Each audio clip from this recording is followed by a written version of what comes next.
Great games at your table. I'm Jonathan Albin, Nycos RPG, and I'm also in this case Throckmorton P. Thidwhistle. Blah. Throckmorton P. Thidwhistle, your reporter. And today we have a lot of information. We have 9 news nuggets you need to know about the world of Nycos. Well, we're starting as usual with the Heralds of the Change, continuing to Strangers in a Strange Land, and ending with the group known as Prism Born. I will try to be these as concise as possible, but make sure that you watch for the Easter eggs and information that may be useful in the campaigns. And if you are interested in knowing more about this, check out our website at nycosrpg.com. All right, we'll get going, and let's do this. Before we do that, make sure you go down below and hit all the buttons so that you let the algorithm know that you're part of our audience, and let's head out.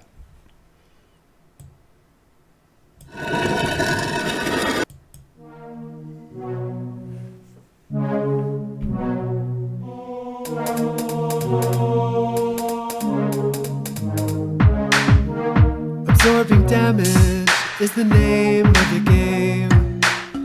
From the claws of monsters or the heat from a ball of flame, our strength in numbers is a roll of the dice.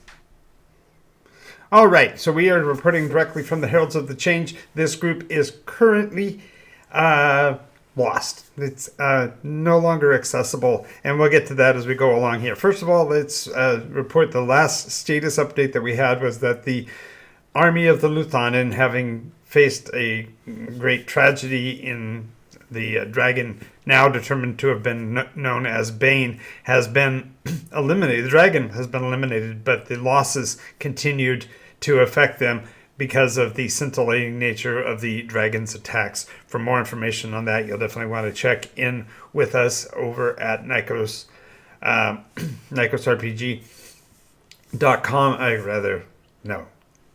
You'll want to gather that information from our Patreon site, patreon.com/Nycos, because that's where we keep these updates, generally speaking. But feel free to leave any comments down below. I'll be glad to answer any questions you might have about what's going on and bring you up to speed. Now, in particular, the force has been turned over by the Luthanen to a esteemed member of his Privy Council, who is currently operating as the commander. And we will have information particularly about him in a moment. But the point is that he was left in control to maintain the army's decorum and to continue its move towards Bastion when practicable. So at this point, they are still in the area known as the Red Mother's Cradle. And they are waiting until the final of their injured either stabilize or pass away. So that's where they are at this pertinent moment.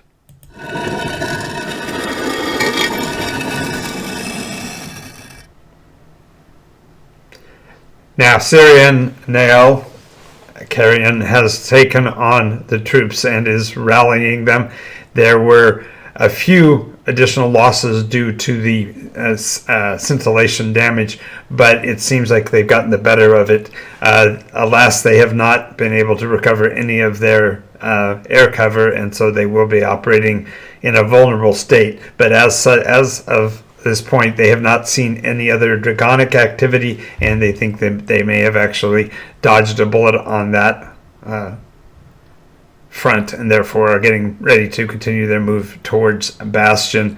The interesting thing is that Syrian Nael Carrion is the nephew, apparently, of the former commander, who currently is sitting at the right hand of the Empress. So there's some history in there that we weren't aware of, but it doesn't seem to have manifested yet, as Syrian is still depending on ravens carrying information, and therefore has to be rather circumspect about what information he presents in those missives.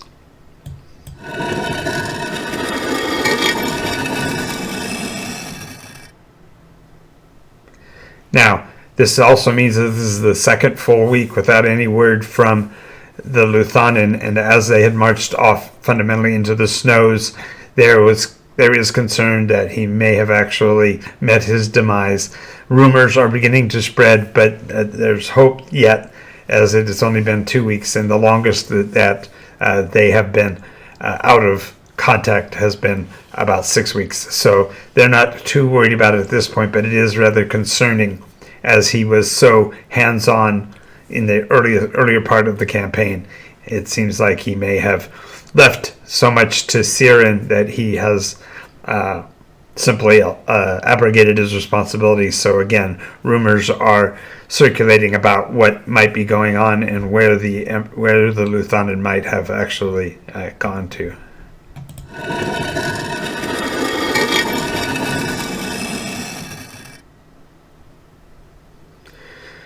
So in the case of the members of the Strangers in Strange Land, as we recalled last time, they were pursuing the last of the Ixal zombies, so to speak, and they had to resolve that situation, and so they continued traveling from there. In the afterglow of their successful destruction of Tongue Eater, they have reached Olmura and had a bit of a crossroads meeting and discussed their pathways forward, and determined that their best option would be to proceed directly to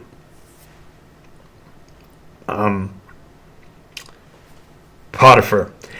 The challenge is that it would be a 3-jump transition, and after some protestation about it, they was decided to go ahead and make the leap, if you will, and go directly in order to reduce the amount of time necessary in travel and reduce the possibility of being seen by agents of the Empire.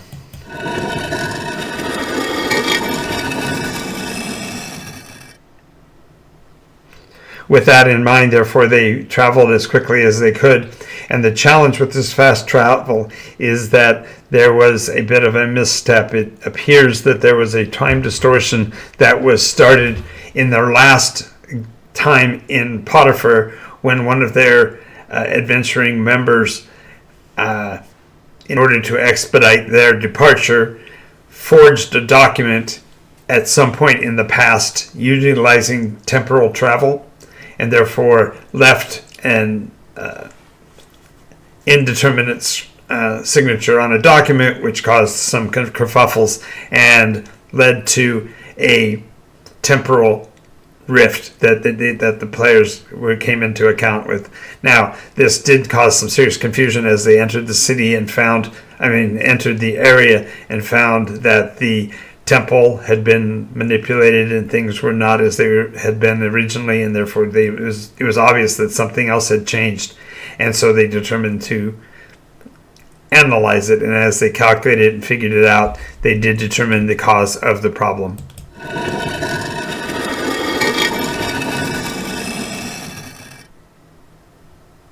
This temporal distortion was a remnant of a dimension bend. It wasn't truly a break in the timeline, nor was there a fracture in the structure of temporal space around the location, but there was, however, a bending in the dimension which caused a bit of a rift. And the issue of that is that there will be a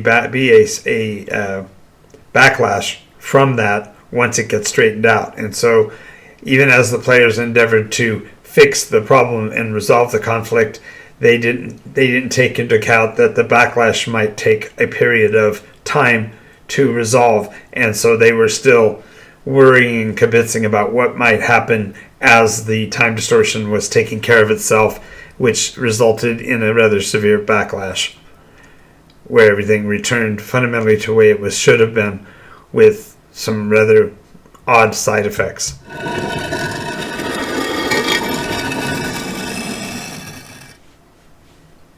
And these side effects... Oh, I got ahead of myself.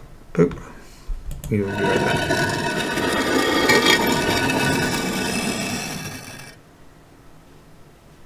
So... Oh, still did it.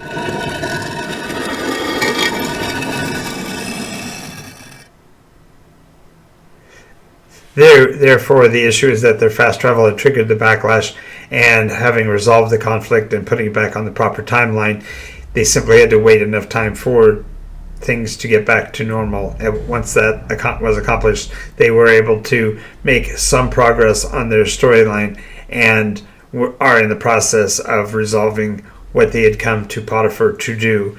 So this was in a brief conversation with their associate Tygo, who happened to have had rather severe side effects of the backlash, but more on that in a later episode.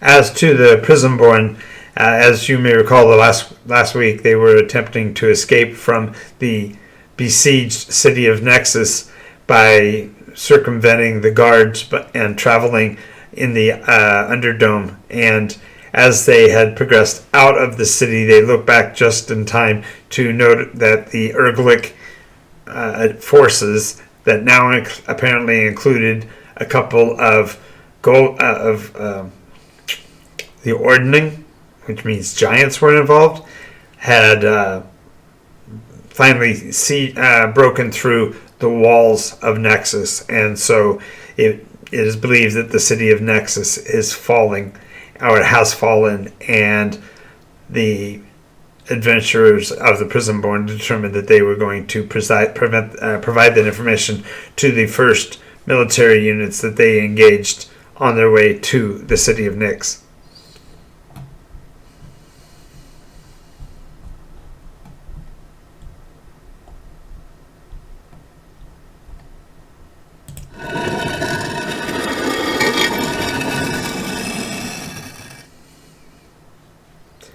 So, as they had finished making their report, they continued on towards Nyx, and they found the area around the capital pretty much besieged, not with enemy soldiers or any kind of an attack, but rather instead it seems that they are currently dealing with a overflow of refugees of other nations who are rallying to the flag of the Luthanen, which is a positive thing. But it is putting an additional unwanted burden upon the Empress of Nyx. And in order to take some of the pressure off, she had lent herself to a new commander who was assisting them. And see if I've got his name. I may not have his name yet.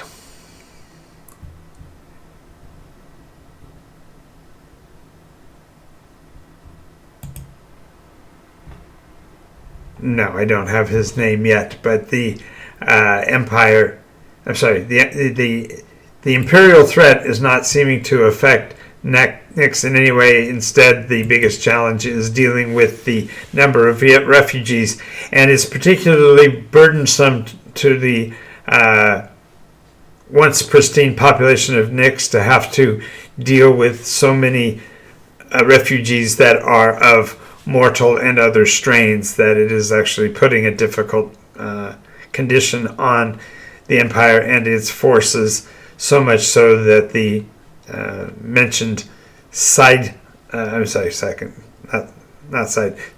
in command of the Eldrin Home Force determined that he needed to stretch his legs and got permission from the Empress to go with the intent of supporting and helping break the siege of Nexus. And alas, he didn't get there in time, or wasn't apparently going to make it in time, as the players did provide him information about the fall of Nexus, even though his response to that was actually a seemingly gleeful response.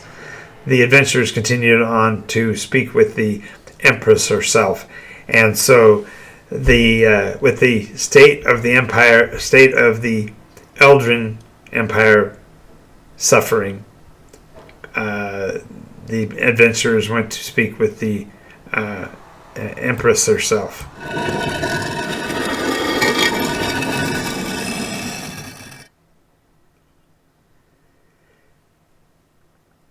After having a conversation with her that was rather dissatisfactory, they determined that they had provided information to her about where the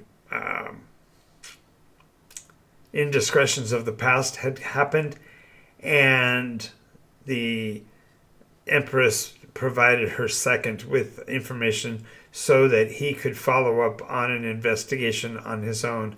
And so the adventurers noted that the Eldrin nation had actually esteemed to send several of its light, fast airships to be dispatched towards the southern fortress. And having done that, the adventurers determined it was going to be worth it for them to attempt yet once again to attempt a time slip. And they rolled 2 wild successes and endeavored a pretty good plan, and have they inadvertently activated a lenticular gate, a one-way passage directly from the city of Nycos to the southern fortress, which was not optimal. And as the evening completed, they attempted to close that gate, and, well, there's a lot to talk about there. We can't get to because they're not currently at a gate, or at a Ravens reporting center. So we don't know what's actually going on there, but it's a doozy. More information on that next week. I want to thank you for being here this week, and I hope you enjoy these reports. I'm Jonathan Albin. These are campaigns in the world of Nycos. We are operating with the Nycos RPG mechanism, but a story is a story and a game is a game. So I hope that you get information from this that you'd like to know more, and we will answer all of your questions here or in the comments. And also, you can follow us on Facebook at Nycos RPG, and also find us on Twitch virtually every day, at least once a day, doing a video. So I hope to see you again soon. I'm Jonathan Albin. This is Nycos RPG. And as my grandfather would say, that's enough work now. Go play. That means you.